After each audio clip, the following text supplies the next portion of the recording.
Jadi ini udah masalahnya sudah jelas. Jangan nanti dibilang lagi, ini kan masalah khilafiyah, masalah ijtihadiyah. Kalau beda nggak ada ijtihadiyah, udah beda ya beda.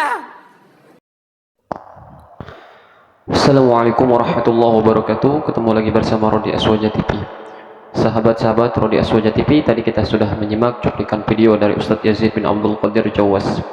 Baiklah sahabat-sahabat Rodi Aswaja TV ya, yang sedang menyimak video ini, simak videonya sampai tuntas, dan yang belum subscribe silahkan subscribe Rodi Aswaja TV untuk mendukung channel ini agar berkembang. Baiklah, sebelum kita lanjut ke video selanjutnya, saya akan sedikit membahas tentang cuplikan tersebut ya. Kenapa saya mencuplikan ya video Ustadz Yazid bin Abdul Qadir Jawas ya, masalah yang tadi di ceramah tersebut ya, Ustadz Yazid bin Abdul Qadir Jawas itu sedang membahas tentang kunut ya, membahas tentang kunut.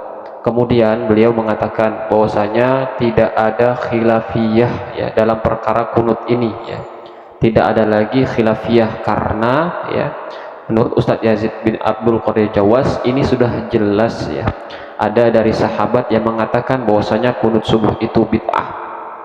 Baiklah, saya akan menanggapi, setelah saya menanggapi video Ustadz Yazid bin Abdul Qadir Jawas tadi dari cuplikan ya, ini ada korelasi hubungannya dengan ya, ada hubungannya dengan video berikut ini. Sebelum itu mari kita simak dulu video yang berikut ini.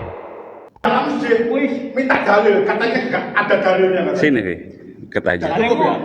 Gimana Pak? Jarimu mungkar, Ada Mungkar ya? dalam masjid ya. jarimu mungkar. Dia minta dalilnya mana? Loh, Kak, jarimu mungkar. Mungkar ini kemungkaran. Nah, mungkar ya, musik nang masjid mungkar ya jarimu ya.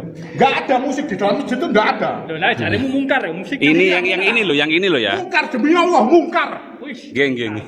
Dia Pak, Pak. Iya. Pak. mungkar ya. Ya wis, terus kamu hujanmu apa? Kalau enggak mungkar, hujanmu apa? Loh, iki kegiatan masjid Sunnah, ini. wajib. Iki Di agama cuma dua, sunnah sama wajib. Iki Enggak ada lagi. masjid ini. Duduk urusanmu. Pak, ini marah-marah Pak. Iki Masjid ini punya orang muslim. Hah? Enggak, saya enggak orang Amerika, punya hak di sini. Weh. Tapi untuk ibadah, enggak untuk kemungkaran kayak gini. Iki Tahu masjid aku. perumahan, iki masjidnya perumahan. Awakmu ndok kene pendatang lho. Perumahan enggak ada ormas masuk masjid. Loh, Iya kan? awakmu Enggak Namanya. boleh ormas masuk masjid dalam perumahan. Loh, memang gak ono ormas kene. Baiklah, kita sudah menyimak video yang kedua ya. Di situ ada seorang bapak-bapak melabrak, memarahi orang-orang yang sedang latihan rebana ya, di dalam masjid ya. Menurut bapak ini ya, beliau menanyakan tentang dalil ya, tentang bolehnya melakukan rebana, latihan rebana di dalam masjid gitu. Kemudian apa korelasinya nih ya dengan pernyataan Ustadz Yazid bin Abdul Qadir Jawas yang tadi?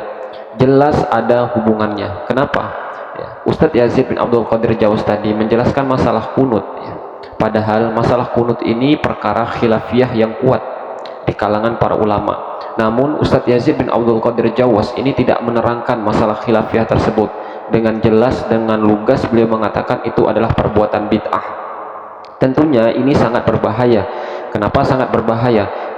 Jika ceramah ini didengar atau diambil ya, dan diikuti oleh orang-orang yang awam ya, maka yang terjadi akan seperti yang tadi ya, bapak-bapak yang memarahi, memaki orang-orang yang sedang latihan rebana di dalam masjid ya. Justru ya ini sangat berbahaya jika perkara khilafiyah kemudian kita hanya merujuk kepada satu pendapat dan pendapat kita yang paling benar dan pendapat yang lain adalah salah, maka yang terjadi akan seperti itu ya. Makanya ketika perkara-perkara khilafiyah atau furu'iyah ini harus dijelaskan secara objektif ya, dengan pendapat-pendapat lain yang membolehkan juga. Mungkin ya kalau jamaah-jamaahnya ini orang-orang akademisi ya, orang-orang yang mereka memiliki akal yang luas ya, pemahaman yang luas gitu, mereka akan paham ya tentang perkara-perkara ini. Namun tidak bagi orang-orang ya, para jamaahnya yang memiliki akal sempit, nalar yang sempit dan tidak memiliki akademisi ya. Maka yang terjadi akan seperti bapak-bapak tadi gitu ya. Padahal apa yang dilakukan orang-orang di dalam tersebut ya, masalah musik sudah dijelaskan bahwasanya musik ini juga terjadi khilafiyah di antar ulama gitu. Ada yang membolehkan, ada yang mengharamkan, ada yang membolehkan dengan standar, ada dengan syarat-syarat yang lain. Namun ya jika kita melihat ya pernyataan-pernyataan seperti Ustadz Yazid bin Abdul Qadir Jawas masalah kunut gitu, ini ada padahal sudah masalah khilafiyah ya, kemudian dikatakan ini tidak jadi masalah khilafiyah, maka yang akan terjadi seperti bapak-bapak yang kedua tadi gitu, marah-marah. Makanya suka ada terjadi orang yang kunut kemudian imam ditendang ya, kemudian ada yang zikir bersama, ada yang dibacok ya, dilukai. Nah, ini orang-orang yang mereka mengikuti kajian-kajian seperti ini gitu, yang tidak menjelaskan tentang perkara-perkara khilafiyah menurut pendapat yang membolehkan dan yang tidak gitu. Seperti yang saya katakan, kalau mereka seorang akademisi, kemudian dia memiliki nalar yang panjang, akal yang luas, pemahaman yang luas, dia akan bisa mengetahui perkara-perkara khilafiyah tersebut. Tapi tidak dengan orang-orang yang awam, yang mereka fanatisme taklid buta terhadap ustadz-ustadz Wahabi ini ya. Justru ini akan berbahaya, umat akan berpecah. Cobalah untuk menyampaikan ilmu itu objektif ya, dan kita sebagai jamaah ya, coba jadi jamaah yang cerdas gitu.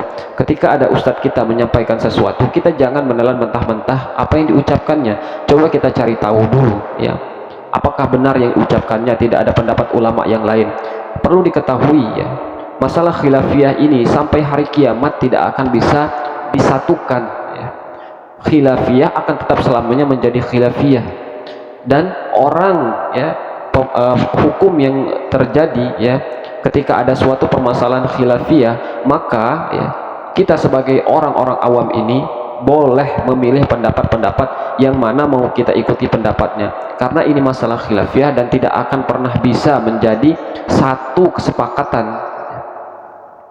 Kalau kita ingin damai ya, ingin rukun, maka ketika ada suatu perkara khilafiyah, kita tidak perlu membesar-besarkannya, tidak perlu merasa pendapat kita yang paling benar ya, karena ulama-ulama ya yang berbeda paham dengan kelompok-kelompok Wahabi juga ya, di masalah furu'iyah ini mereka pun memiliki hujah, memiliki dalil ya. Dan mereka, para ulama-ulama ini ketika mengeluarkan suatu hukum ya, tidak sembarangan, mereka pun mengkaji Al-Quran dan As-Sunnah ya. Jadi berhentilah untuk merasa paling benar, agar umat ini bisa bersatu dan tidak terpecah. Kalau ingin berpecah ya seperti itu ya, ketika berceramah ya, selalu mengatakan seakan-akan apa yang dikeluarkan mereka ini adalah kebenaran yang mutlak dan hakiki, dan pada akhirnya para jamaah-jamaah yang taklid dan fanatisme buta ini, mereka akan menelan mentah-mentah apa yang mereka ucapkan, apa yang mereka lontarkan ya. Semoga bermanfaat dan ini bisa menjadi pembelajaran buat teman-teman ya, agar lebih selektif lagi kemudian apa yang disampaikan oleh para ustadz-ustadz kalian ya, coba cari tahu dulu ya. Ketika itu masalah khilafiyah, maka terimalah perbedaan ini ya. Semoga bermanfaat. Wassalamualaikum warahmatullahi wabarakatuh.